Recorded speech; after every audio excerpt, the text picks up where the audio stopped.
Hello दोस्तों, आप सभी को मेरा प्यार भरा नमस्कार। मैं किरण शर्मा अपने channel home science all in one में आप सभी का स्वागत करती हूं। जैसा कि मैंने आप लोगों को थ्योरी माध्यम से प्रोटीन को पढ़ा दिया है और मैंने सभी लोगों को ध्यान में रखते हुए all competitive exam special video शुरू किया है जो प्रोटीन से रिलेटेड है और ये सभी कंपटीशन लेवल के एग्ज़ाम में ज़रूर पूछता है और 2 से 3 नंबर ज़रूर आते हैं इसमें से। तो आप लोग थ्योरी माध्यम से मेरे वीडियो से आप लोग पढ़ लीजिए, जो उस पर आप लोगों का कॉन्सेप्ट अच्छे से क्लियर हो जाएगा। तो मैं अभी आप लोगों को 2 वीडियो दे चुकी हूँ जिसमें है एक लाइन में आंसर दिया हुआ है और आप लोग उसको याद रखने का प्रयास करेंगे, उसको रट जाएंगे। अगर थ्योरी को आप लोग याद रखेंगे तभी आप 1 नंबर के क्वेश्चन को भली भांति याद कर सकेंगे। तो आज मेरा तीसरा वीडियो है, ये तीसरे वीडियो के साथ उपस्थित हुई हूँ मैं। दूसरा वीडियो लोगों को बहुत पसंद आया, तो मुझे उम्मीद है कि ये तीसरा वीडियो भी आप लोगों को पसंद आया होगा। इसी के साथ मैं कहना चाहती हूँ, अगर वीडियो पसंद आता है तो लाइक करें, शेयर करें, सब्सक्राइब करें एंड बेल आइकन को ज़रूर दबाएं ताकि आप लोगों को मेरे जब भी मैं वीडियो अपलोड करूँ तो आप लोग को नोटिफिकेशन तुरंत मिल जाए और आप लोग उसका लाभ उठा सकें। तो आज के लिए हम लोग शुरू करते हैं अपना वीडियो। तो वीडियो को चलिए शुरू करते हैं। जैसा कि हम लोग प्रोटीन के एक एक लाइन में क्वेश्चन आंसर को हम लोग पढ़ रहे हैं, तो जैसा कि हम लोगों ने 50 क्वेश्चन को कवर कर लिया था, आज हम लोग 51 क्वेश्चन नंबर से स्टार्ट करेंगे। तो चलिए चलते हैं और आगे जानते हैं। तो आप देखिए 51 नंबर क्वेश्चन से चलते हैं हम लोग। तो इसमें है जमे हुए प्रोटीन जल में अघुलनशील होते हैं, यानी कि जो जमा हुआ प्रोटीन रहता है वो जल में अघुलनशील होता है। जब हम प्रोटीन को गर्म करते हैं तो वह थक्के के रूप में जम जाता है और जमा हुआ प्रोटीन जो क्या होता है, जल में नहीं घुलता है। तो आइए आगे चलते हैं। व्युत्पन्न प्रोटीन 2 प्रकार के होते हैं। व्युत्पन्न प्रोटीन जो होते हैं, आप लोगों जाइएगा थ्योरी माध्यम में, अच्छे से कॉन्सेप्ट आपका क्लियर हो जाएगा व्युत्पन्न प्रोटीन आखिर होता क्या है। तो व्युत्पन्न प्रोटीन जो होते हैं उनको 2 वर्गों में बांटा गया है। कौन कौन से हैं? प्राथमिक व्युत्पन्न प्रोटीन और दूसरा है व्युत्पन्न द्वितीयक प्रोटीन, यानी कि प्राथमिक व्युत्पन्न प्रोटीन और द्वितीयक व्युत्पन्न प्रोटीन। तो आइए हम लोग इन सब आगे चलते हैं। प्राथमिक प्रोटीन को भी 3 प्रकार से बांटा गया है, यानी कि प्राथमिक व्युत्पन्न प्रोटीन को भी 3 भागों में बांटा गया है। तो आइए इसको भी जान लेते हैं। तो ये प्राथमिक व्युत्पन्न प्रोटीन को 3 भागों में बांटा गया है। पहला जो है प्रोटीन है, दूसरा मेटा प्रोटीन है और तीसरा जमे हुए प्रोटीन है। तो आइए आगे चलते हैं। व्युत्पन्न द्वितीयक प्रोटीन। व्युत्पन्न द्वितीयक प्रोटीन जो होता है वो भी 3 प्रकार से बांटा गया है। पहला जो है पेप्टोन्स है, दूसरा प्रोटीओज है और तीसरा जो है पेप्टाइड्स है। तो इन सब चीज़ों को आप लोग याद रखिएगा, ये याद रखने वाली चीज़ें हैं। याद रखेंगे आप लोग तो कंपटीशन लेवल के जब एग्ज़ाम में बैठेंगे आप लोग तो किसी भी क्वेश्चन को आसानी से आप लोग कर सकते हैं। तो चलिए आगे चलते हैं। वनस्पत जगत में 9 प्रकार के आवश्यक अमीनो अम्ल पाए जाते हैं। जो प्रोटीन वनस्पत जगत से प्राप्त होते हैं उनमें कितने अमीनो अम्ल पाए जाते हैं? आवश्यक अमीनो अम्ल 9 प्रकार के पाए जाते हैं। इसीलिए वनस्पत जगत को किस में रखा गया? आंशिक पूर्ण प्रोटीन में रखा गया है, क्योंकि इसमें जो है एक अमीनो अम्ल की कमी है। तो आइए आगे चलते हैं। प्राणिज जगत में 10 आवश्यक अमीनो अम्ल पाया जाता है। 10 आवश्यक अमीनो अम्ल पाया जाता है, यानी कि जो पौष्टिक तत्वों से आवश्यकता होती है हमारी बॉडी को, ये प्राणिज जगत में भरपूर मात्रा में उपस्थित रहता है। इसीलिए प्राणिज जगत को पूर्ण प्रोटीन की संज्ञा दी गई है। चलिए आगे चलते हैं। शरीर निर्माण में जल का प्रथम स्थान है, यानी कि लोग कहते हैं जल ही जीवन है। तो यानी कि जल ही नहीं रहेगा तो जीवन के बारे में सोचना ही संभव नहीं है। तो इसीलिए हम लोग जल बहुत ही आवश्यक है। शरीर के निर्माण के लिए जल प्रथम स्थान रखता है। तो वहीं आइए चलते हैं। शरीर निर्माण में प्रोटीन का द्वितीय स्थान है, यानी कि जल प्रथम स्थान रखता है शरीर के निर्माण में, तो वहीं द्वितीय स्थान जो है प्रोटीन भी रखता है। जल के बिना जीवन संभव नहीं है तो प्रोटीन के बिना भी जीवन संभव नहीं है। वृद्धि एवं विकास रुक जाएगी। जो बॉडी का निर्माण है, शरीर का निर्माण है, वो प्रोटीन के द्वारा ही होता है, कोशिकाओं के द्वारा ही होता है। अगर कोशिकाएं ही नहीं बनेंगी तो शरीर का निर्माण ही नहीं होगा। तो आइए आगे चलते हैं।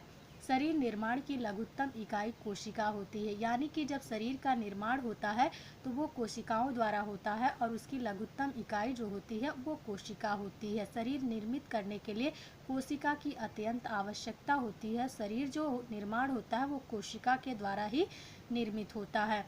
कोशिका प्रोटीन की बनी होती है। यानी कि जो आप लोगों ने पहले भी पढ़ा है, प्रोटीन कोशिकाओं का निर्माण करता है।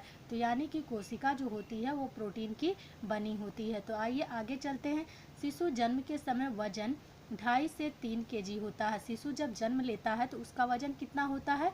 2.5 केजी से 3 केजी होता है। शिशु जन्म के समय लंबाई 16 से 18 इंच होता है। यानी कि ये काफ़ी मोस्ट इम्पॉर्टेंट है। तो ये क्वेश्चन है आप लोगों का। ये टीजीटी, पीजीटी, नेट, यहाँ तक कि टीईटी, सीटेट में ये क्वेश्चन पूछे गए हैं। तो इसको आप लोग बहुत ही अच्छे से याद कर लीजिएगा। ये बाल विकास का है, तो इसको हमने उदाहरण के तौर पे प्रोटीन में बताने का प्रयास किया है वृद्धि एवं विकास के लिए। तो वृद्ध जब बच्चा ये आता है तो वो 2.5 से 3 केजी का होता है और इसकी लंबाई जो होती है 16 से 18 इंच की होती है। तो वहीं वृद्धि और विकास से, शरीर निर्माण से देखिए 17 से 18 वर्ष में वही बच्चा जो होता है वो 5 से 6 फीट का हो जाता है और 17 से 18 वर्ष में उसकी वजन जो होती है वो 60 से 70 केजी का हो जाता है। तो आइए आगे चलते हैं। प्रोटीन की कमी से बच्चों में होने वाले रोग, ये मोस्ट इम्पॉर्टेंट है। ये लगभग हर कंपटीशन में पूछता ही है। तो आप लोग आइए, प्रोटीन की कमी से बच्चों में होने वाले रोग कौन कौन से होते हैं? क्वाशिरकार होता है, सूखा रोग या मैरास्मस होता है। सूखा रोग को मैरास्मस भी बोलते हैं, मैरास्मिक क्वाशिरकार। तो आइए हम लोग, ये 3 बीमारियां होती हैं प्रोटीन की कमी से। तो इसको आप लोग रट जाइएगा और अच्छे से रटिएगा। तो चलिए आगे चलते हैं और आप लोग नोट्स भी बनाते जाइए इसका। और मैं किसी भी वीडियो को बहुत लंबा बनाने का प्रयास नहीं करती हूँ, बहुत छोटा ही बनाती हूँ, क्योंकि आप लोगों को पढ़ने में सुविधा हो और कम समय में आप लोग समझ सके। तो आप लोगों को, मुझे उम्मीद है कि आप लोगों को ये वीडियो पसंद आएगा। और अगर आप लोगों को पसंद आता है वीडियो तो कमेंट बॉक्स में ज़रूर लिखें। अगर कोई मुझसे त्रुटि होती है तो आप ज़रूर बोलें, मैं उसे सुधारने का प्रयास ज़रूर करूँगी। तो आइए चलते हैं आगे।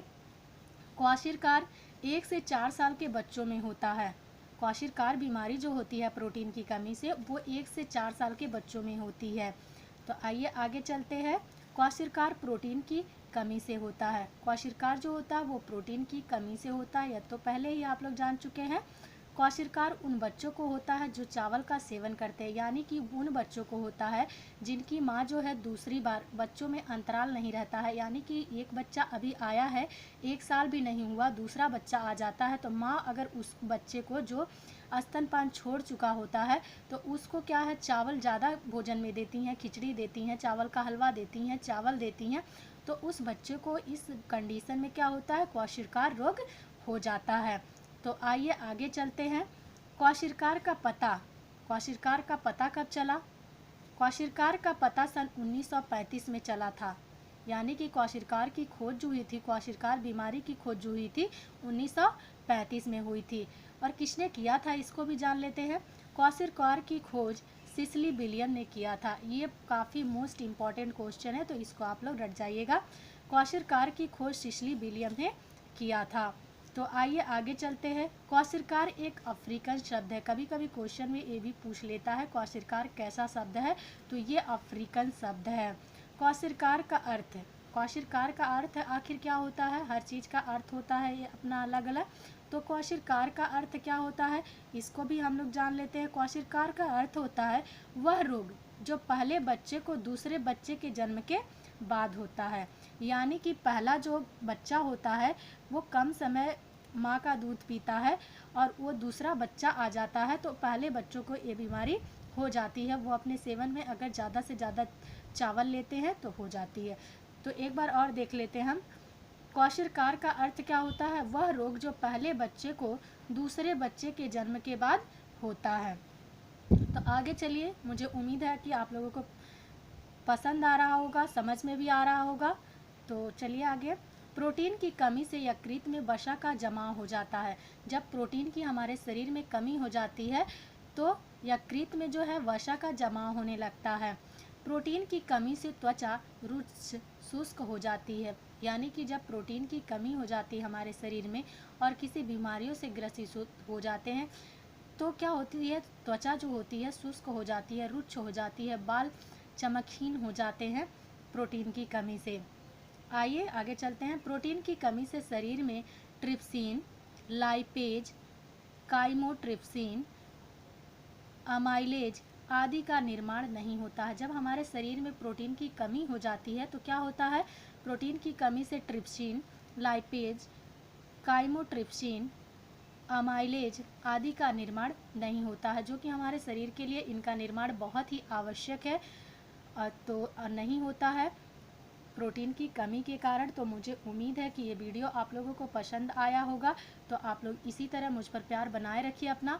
और मैं ये जब चैप्टर कंप्लीट हो जाता है तो मैं कोशिश करूँगी कि आप लोगों को नेट के जो एग्ज़ाम होते हैं उनमें मैं पिछला जो है 10 साल के पिछले वाले पेपर को भी सॉल्व कराने का प्रयास करूँगी, और बहुत ही ईजी माध्यम से प्रयास करूँगी सॉल्व कराने की, जो आप लोगों को देखिएगा बहुत ही पसंद आएगा और बहुत ही अच्छे से